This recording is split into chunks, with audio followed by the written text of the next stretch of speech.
예전에 일본에 갔을 때 100년 넘은 노포들이 여기저기 많다는 것을 보고 놀란 적이 있었어요. 일본 하면 떠오르는 이미지 중 하나가 길게는 수백 년 동안 가업으로 내려져 오는 전통과 장인 문화지요. 일본에 오래 거주하셨던 분의 이야기를 들으면서 그런 문화가 형성된 이유에 대해서 조금은 이해하게 되었습니다. 일본 사회는 한자로 화합할 화자를 써서 조화와 공동체적 가치관을 굉장히 중시한다고 해요. 화란 갈등을 피하고 서로의 영역을 존중하며 사이좋게 지내는 문화를 말하는데, 그런 가치가 각각 자기 역할에 충실한 삶을 살도록 유도한다는 거죠.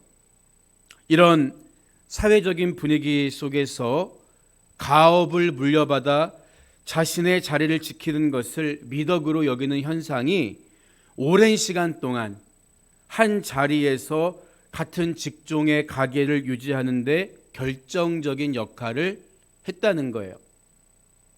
더구나 오랜 시간 전란을 겪으면서 형성된 사무라이 무사 계층에게는 막강한 권한이 있었기 때문에 그들의 심기를 건드리지 않기 위해 뭐든지 정교하고 꼼꼼하게 만드는 장인 정신도 발전하게 되었다고 합니다. 가령 일본은 비가 자주 오잖아요. 우산을 펴다가 잘 펴지지 않게 실수로 만들어서 사무라이가 화가 나면 단칼에 우산 장수를 죽여도 무방했다고 하죠. 그러니까 그야말로 한 땀 한 땀 정성을 들여서 모든 기구들을 만들어야 했던 거예요. 하지만 요즘엔 일본 젊은이들도 개인주의 성향이 강해지면서 과거의 가치관과 충돌하는 일이 잦아졌고, 대를 이어오는 가게들 중에서 문을 닫는 곳이 더 이상 자식이 아버지의 일을 하려고 하지 않기 때문에 문을 닫는 곳이 점점 늘어간다고 합니다. 이것을 통해서 우리가 알 수 있는 사실이 있죠. 본인이 원해서가 아니라 단순히 문화나 환경 때문에 이어져 온 전통은 무너지는 것도 한순간이라는 거예요. 어쩌면 신앙도 마찬가지 아닐까요? 우리는 세계 교회 역사에 유례없는 빠른 성장을 경험했지만 그 속도만큼이나 쉽게 무너져 내리는 것도 지켜보고 있습니다. 신앙은 절대 누가 대신 해줄 수 없는 거예요.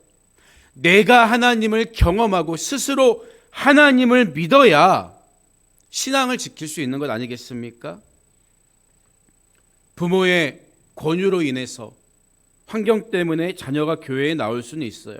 하지만 스스로의 믿음이 생기지 않는다면 오히려 강압적인 신앙에 대해 부정적인 태도를 가질 수도 있다는 거예요.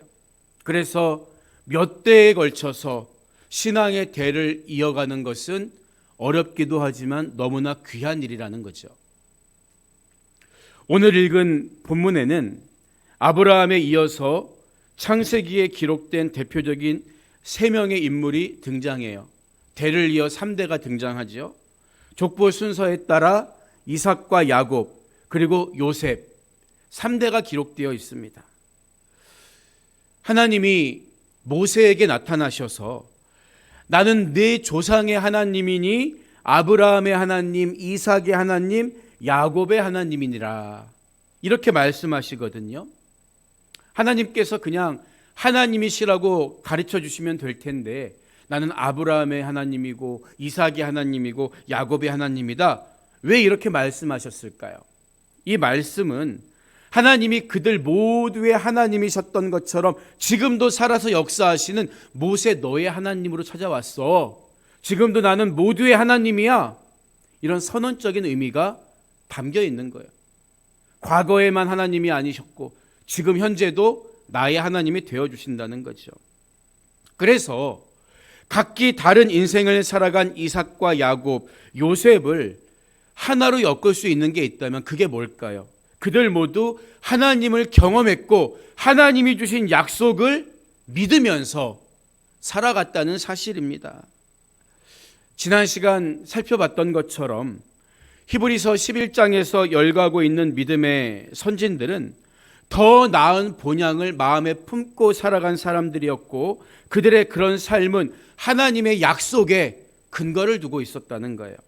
따라서 하나님이 주신 그 약속, 언약의 맥락에서 그 언약이 어떻게 계승되었는지 오늘 인물들의 삶을 되짚어 볼 수가 있는 것입니다. 먼저 본문 20절을 보면 믿음으로 이삭은 장차 있을 일에 대하여 야곱과 에서에게 축복하였으며 이렇게 이야기합니다. 보통 성경에서 형제들의 이름을 열거할 때는 장자를 앞에 두는 것이 일반적인 관례입니다. 따라서 본문에서 동생이었던 야곱의 이름이 에서 이름보다 앞에 나온 것은 야곱이 받은 축복이 에서가 받은 축복보다 훨씬 크다, 이 사실을 말하려는 거죠. 창세기 27장 29절에서 이삭은 만민이 너를 섬기고 열국이 내게 굴복하리니 내가 형제들의 주가 되고 내 어머니의 아들들이 내게 굴복하며 너를 저주하는 자는 저주를 받고 너를 축복하는 자는 복을 받기를 원하노라. 이 말로 야곱을 축복합니다. 이 복은 오래전 하나님이 아브라함에게 주셨던 복인데 이삭이 아버지 아브라함에게 물려받은 복이기도 합니다.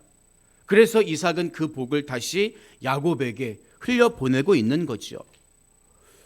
물론 성경에 기록된 것처럼 이삭은 나이가 들고 눈이 어두워서 야곱을 에서로 잘못 알고 장자의 축복을 주었던 거예요. 실제로 이삭은 야곱보다 에서를 더 사랑했고 에서에게 축복하기로 마음먹고 있었죠. 하지만 오래전 하나님께서는 에서와 야곱을 배에 잉태한 리브가에게 나타나셔서 두 국민이 내 태중에 있구나, 두 민족이 내 복중에서부터 나누이리라, 이 족속이 저 족속보다 강하겠고 큰 자가 어린 자를 섬기리라 들려주신 바가 있었어요.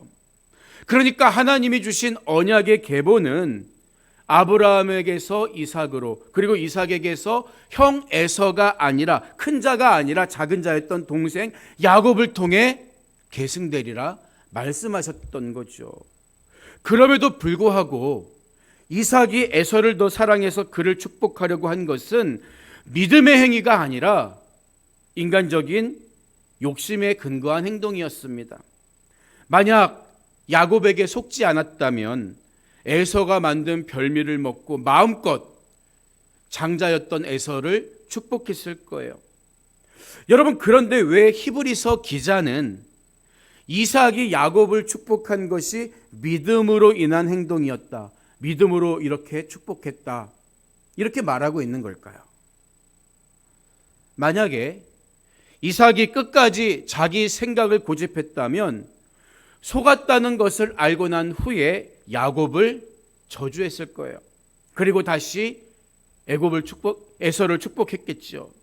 하지만 이삭은 야곱을 저주하거나 그에게 분노하기는커녕 자신이 야곱에게 축복한 사실을 그대로 용인합니다.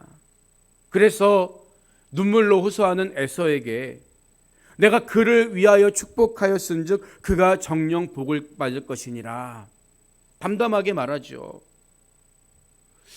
예수님은 마태복음 21장에서 두 아들의 비유를 들려주세요.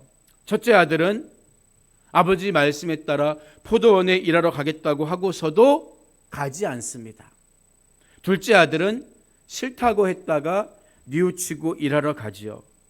예수님이 이 비유를 들려주시면서 마태복음 21장 32절을 보면 요한이 의의 도로 너희에게 왔거늘 너희는 그를 믿지 아니하였으되 세리와 창녀는 믿었으며 너희는 이것을 보고도 끝내 뉘우쳐 믿지 아니하였도다. 이 말씀으로 제사장 무리를 책망하십니다. 여러분, 하나님 앞에 때늦은 구원, 부끄러운 구원은 없습니다.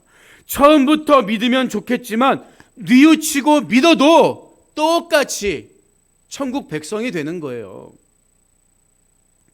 우리도 예수님 비유 속에 나오는 둘째 아들이나 인간적으로 자기 욕심을 따라 에서를 더 사랑했던 이삭처럼 하나님 뜻보다, 하나님 말씀보다 내 생각을 앞세우면서 살 때가 있다는 거죠.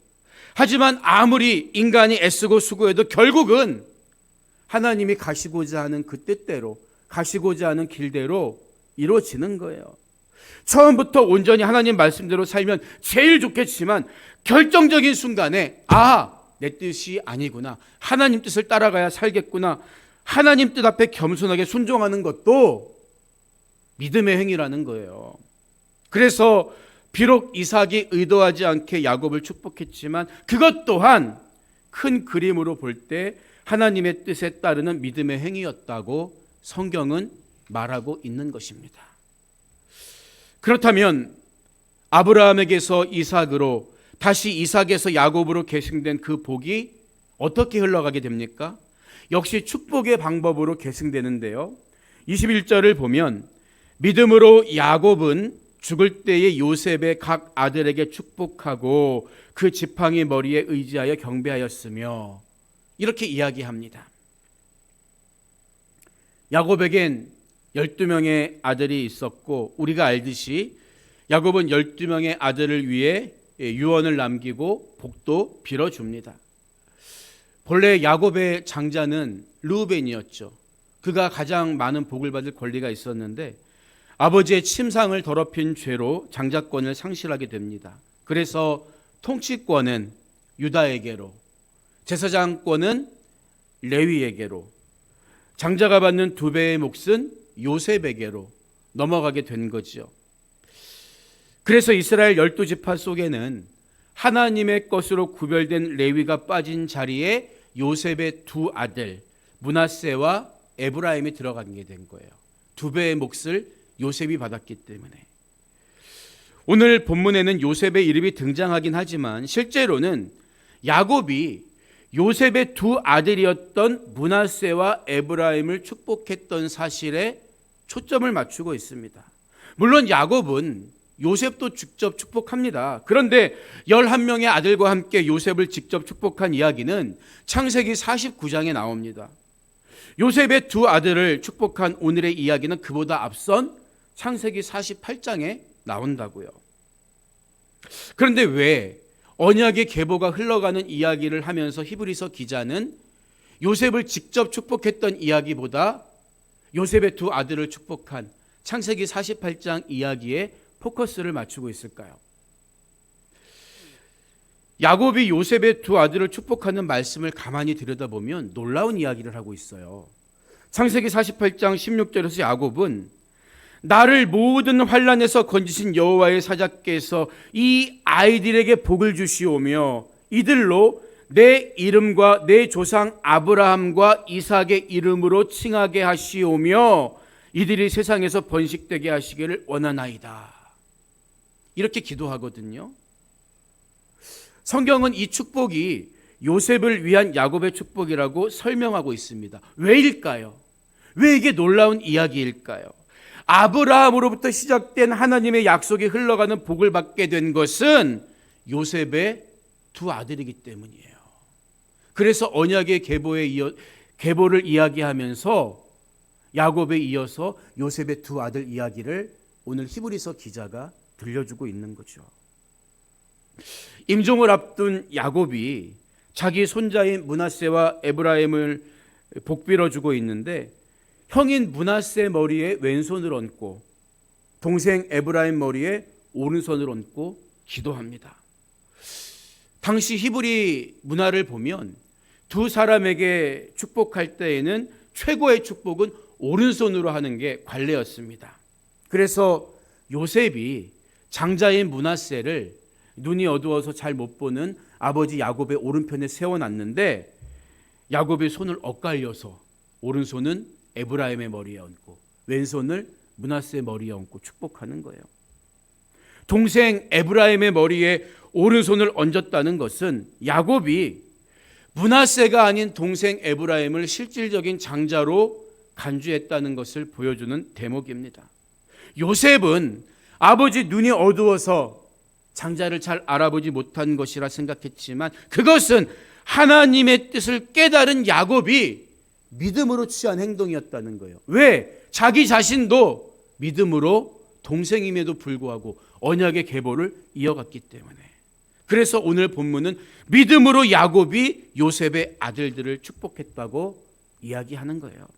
비록 지팡이에 의지해서 하나님을 경배할 정도로 기력이 쇠하고 늙었지만 야곱은 하나님 감동에 순종하는 사람이었습니다. 야곱의 축복대로 정말 에브라임은 이스라엘에서 가장 강성한 지파로 성장하게 됩니다. 우리가 창세기 내용을 보면 창조, 타락, 홍수, 바벨탑이라는 네 개의 굵직한 사건과 아브라함, 이삭, 야곱, 요셉이라는 네 명의 인물을 중심으로 이야기가 전개되어 간다는 것을 볼 수 있어요. 여기서 아브라함과 이삭, 야곱은 모두 족장이라는 공통점을 가지고 있습니다. 그들은 가나안 땅에 머물면서 하나님의 언약을 계승한 사람들입니다. 그런 점에서 오늘 본문 마지막에 등장하는 요셉은 이들과는 조금 다른 삶을 살았다고 할 수 있죠. 사실 요셉은 엄밀한 의미에서 족장이라고 말하기는 어렵습니다. 그런데 왜 성경은 야곱의 뒤를 이어서 요셉의 삶을 언약의 관점에서 조명하고 있을까요? 앞서 말씀드린 것처럼 아브라함, 이삭, 야곱에게 주신 언약이 요셉의 두 아들에게 직접 계승되었기 때문이기도 하지만 요셉이 애굽의 총리가 됨으로 인해 온 이스라엘이 흉년 때 굶주림을 면했을 뿐만 아니라 안전하게 보호받으면서 민족을 형성해 갈 수가 있었기 때문입니다. 사실 아브라함이나 이삭과 야곱은 하나님이 주실 땅과 무수히 많은 후손들에 대한 약속을 받기는 했지만 실제 가나안 땅의 주인으로 산 적은 없었어요. 떠돌아야 했죠. 그런가 하면 많은 후손으로 한 민족을 이루기는커녕 항상 다른 부족의 침략을 걱정해야 하는 소수 무리에 불과한 삶을 살아야 했습니다. 그런데 놀라운 것은 애굽에 머물면서 그들은 민족을 이루었어요. 그리고 하나님이 주신 비전에 대한 그 소망이 요셉에게도 그대로 계승됐다는 거예요. 오늘 본문 22절을 보면 믿음으로 요셉은 임종시에 이스라엘 자손들이 떠날 것을 말하고 또 자기 뼈를 위하여 명하였으며 이렇게 이야기하고 있기 때문입니다. 창세기 50장에 기록된 요셉의 유언을 우리가 자세히 읽을 필요가 있어요. 창세기 50장 24절 이하부터 요셉의 유언이 시작되는데 이렇게 이야기합니다. 나는 죽을 것이나 하나님이 당신들을 돌보시고 당신들을 이 땅에서 인도하여 내사 아브라함과 이삭과 야곱에게 맹세하신 땅에 이르게 하시리라 하고 요셉이 또 이스라엘 자손에게 맹세시켜 이르기를 하나님이 반드시 당신들을 돌보시리니 당신들은 여기서 내 해골을 메고 올라가겠다 하라 하였더라. 이렇게 말하고 있습니다. 사람들은 부자가 되거나 높은 지위에 오르는 것을 목적으로 삽니다. 하지만 요셉에게는 애굽의 총리가 되는 것이 최종 목표가 아니었습니다. 아브라함과 이삭 그리고 야곱으로 계승되어 온 하나님의 언약이 성취되는 게 꿈쟁이 요셉의 진짜 비전이었던 거예요. 그래서 현실은 암담했지만 죽음을 앞두고 이르기를 반드시 그날은 오고야 만다. 그날이 오면 약속의 땅에 들어갈 때 내 해골을 메고 가라고 유언했던 거지요. 여러분의 비전은 무엇입니까? 우리의 목표는 땅에서 잘되고 성공하는 것보다 훨씬 커야 마땅합니다. 믿음이란 내 바램을 관철시키는 게 아니라 하나님 약속을 붙들고 그 약속을 계승해 가는 것이기 때문이에요. 우리가 돌아갈 본향, 하늘의 한 성을 예비해 두신 하나님이 계시기 때문에 그 사실을 믿고 살아가기 때문에 비록 힘들고 험한 여정이었지만 우리 신앙의 선배들은 모두 다 믿음으로 그 여정을 걸어갈 수가 있었던 거예요. 그들은 믿음으로 자녀들을 축복했고 믿음으로 하나님을 경배했으며 믿음으로 약속의 땅을 비전의 시각으로 바라봤던 것입니다. 우리 역시 그 믿음으로 대를 잇는 신앙의 계승자들이 되어야 합니다. 오늘 말씀을 마무리합니다. 신학자 칼럼 브라운은 영국 기독교의 사망이란 책에서 영국의 기독교가 1960년대부터 하강곡선을 그리고 사회의 변두리로 밀려난 원인을 분석합니다. 그는 영국 기독교가 영국 사회에서 신뢰성을 상실하게 된 이유는 산업화 때문이 아니며 두 차례의 세계대전 때문도 아니라고 말합니다. 그리고 그 원인은 수세기 동안 세대 간에 이루어져 온 기독교 신앙의 계승이 파괴된 데 기인했다고 밝히고 있어요. 신앙의 전승이 중단되었기 때문에 기독교가 몰락했다는 거죠. 그런데 오랜 시간 동안 기독교적 가치를 표방하며 살아온 유럽이나 미국의 교회가, 그 사회가 왜 신앙 계승에 실패한 걸까요? 단지 세대가 달라져서? 아니면 교육을 게을리했기 때문일까요? 그렇지 않습니다. 신앙의 계승을 가장 가로막는 본질적인 이유는 그 말씀을 가르치는 우리부터가 말씀대로 살지 않는다는 것입니다. 가장 훌륭한 교육은 가르친 대로 사는 거예요. 아무리 예배를 드리고 성경을 가르쳐도 우리 자신이 말씀대로 먼저 살지 않는다면 예배와 교육은 위선과 가식에 지나지 않는 것입니다. 평생 믿음으로 살았던 아브라함의 신앙은 이삭에게 계승됩니다. 그래서 그 믿음이 이삭에게로 야곱에서 요셉에 이르기까지 대를 이어서 그 삶으로 인해 계승될 수가 있었던 거지요.